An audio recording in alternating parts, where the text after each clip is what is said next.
Hey, everybody, this is Brian back with another episode of Grief to Growth. And today I want to talk to you about a question I got from one of my listeners who heard my interview with Peter Panagore. And for those of you who don't know, Peter Panagore is a near-death experiencer. Peter has actually had two near-death experiences. And the question came up that my son, this woman has lost a son, her son has transitioned. The question from her was, why wasn't my son given a chance to come back? Peter was given a choice to come back, and Peter made that choice actually twice. And I know my son, if he'd been given this choice, would have chosen to come back. So why was Peter given a choice and he wasn't? So I want to address this question. I can't say I'm going to answer it. I don't know all the whys, but I do want to talk about what we do know and what we don't know. So the first thing I always like to do when I get a question about what I don't know is I look at what we do know. So we do know in the case of Peter that he was given a choice. So we might assume that everyone who dies is given a choice to come back. But the thing is, that's not really a valid assumption. First of all, even with the NDE experience, I know personally that a lot of people were not given a choice to come back, and they're back. So that means they were forced back, and some of them quite forcefully. They argued about coming back, and they just found themselves back in their bodies.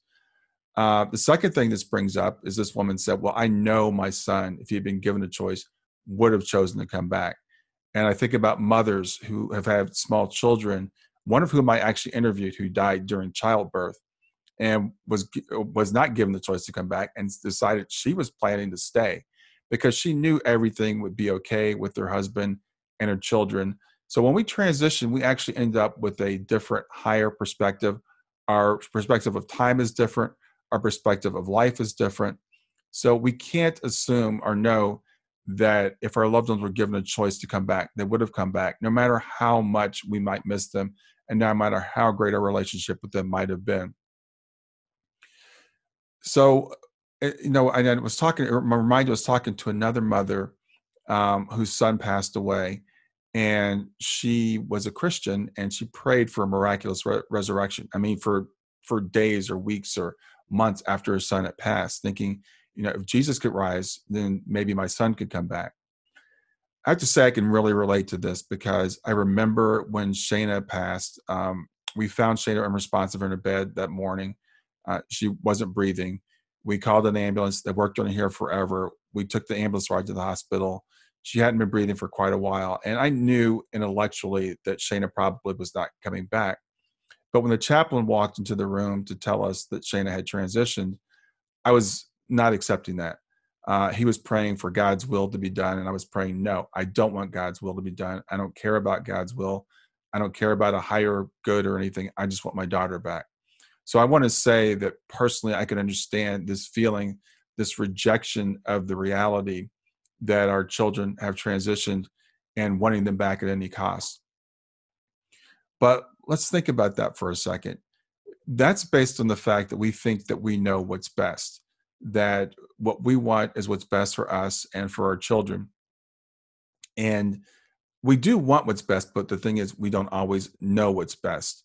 So one of the assumptions that I've made actually since Shayna passed, one of the premises I live my life by is that whatever it is that happens, however it looks right now, it's actually for the greatest good. So that's just the way. I can't prove that. That's just the way I live my life, and I find that it works well for me. And I want to tell you a story about a farmer. And this farmer, his horse ran away. And that evening, his neighbors gathered around to commiserate with him since he had had such bad luck. And they said, this is terrible luck. Your horse ran away. And he said, maybe. The next day, the horse came back, and the horse brought with it 6 wild horses. So he's got now 6 more horses than he had to begin with. The neighbors come back around. They said, what great fortune you've had. You've got more horses than you had before. He says, maybe. The next day, his son goes out to ride one of the wild horses, and he falls and he breaks his leg. Predictably, the neighbors come back and they say, what terrible luck, your son's broken his leg. The farmer wisely again says, maybe. Lastly, the next day, the army comes to conscript soldiers into the army, and they're looking for this guy's son, for the farmer's son, but he's broken his leg, so they don't take him. The neighbors again say what great luck he's had. They still haven't learned a lesson. He says, Maybe. The thing is, we don't know what the future holds. So when we're judging something as good or bad, we're judging it based upon the future or possible alternate outcomes. So I want you to think about it like this: when we go to watch a movie, there are ups and downs. Our heroes go through good times and bad times, and the movie would be boring without both of those things. We have the protagonist, which is the hero we root for, but we also always have an antagonist or a problem that he's got to solve. That's what makes the movie interesting. But we don't judge a movie until we come to the end. We don't judge the hero's journey until the journey is over. And that reminds me of a saying by John Lennon, which is, everything will be okay in the end. If it's not okay, it's not the end. So I want you to keep that in mind as we're going through this. So let's talk about the things that we know. I was trained as an engineer and to solve things analytically. And the thing is, when we're trying to solve an unknown, which is, was our loved one given a choice, or why weren't they given a choice? Let's start off with what we do know. Well, we do know, again, the NDE is a highly individualized experience, and I believe it's planned. So I think people who have NDEs are coming back one way or the other. We don't know about the people who don't come back. We do also know that we all die. We all have a time to go. Now, we may think that our loved one transitioned sooner than we would like. They may have transitioned sooner than we like. But we do know that we all have a time to go. That's part of being a human being. It's part of being in a body. And as I said earlier, we also know that not everyone is given a choice. So we can't assume because Peter was given a choice that everyone is given a choice, because we have reports of people who were not given choices. So let's go back again to what we don't know. What are the questions that are still outstanding? We don't know individual timing of our time to go. Now, I personally do believe in soul planning. I think we plan to come in. I think we plan to go out. Some people plan for 80, 90, 100, 110 years. Some people plan for 6 weeks. Some people plan for 6 months. Some people, like my daughter, I believe, plan for 15 years. What we also don't know is what is for the greatest good. Again, we can make assumptions that this would be better than this, but we don't know. We don't know what would happen to our kids, for example, if they had stayed. Shayna had rheumatoid arthritis, very severe rheumatoid arthritis. It was under control with some very heavy medications.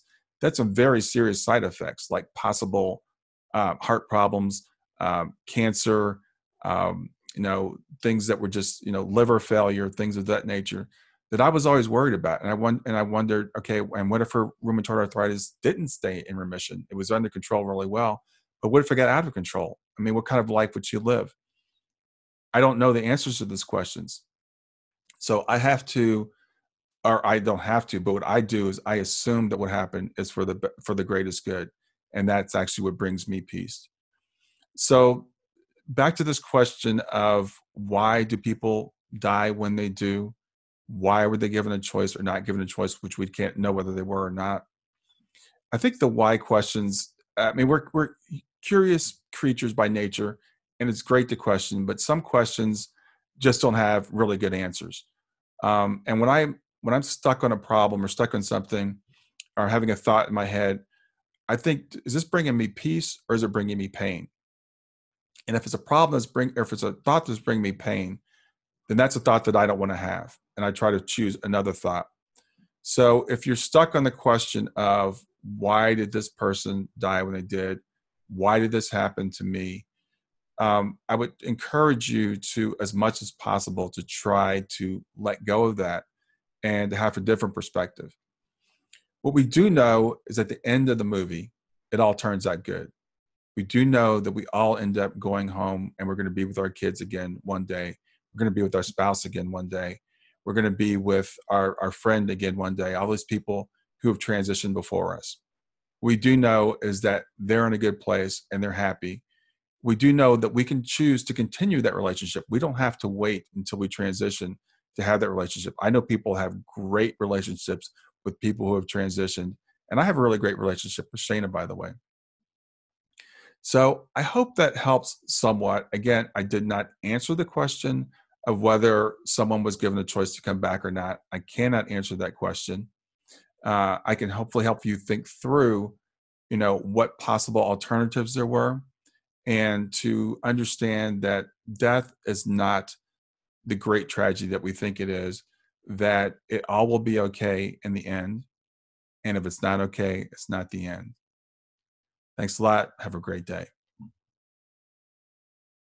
Hey, thanks for watching. Before you leave, I'd like to just remind you, you can always find me at www.grief2growth.com. That's grief, numeral 2, growth.com. And you can schedule a free half-hour consultation if you'd like. Also, before you leave, please click on the like button here, click on subscribe, and click on the bell. By clicking like, YouTube will show the video to more people, and by subscribing and clicking the bell, you'll be notified when I release new material. Thanks for watching, and have a great day.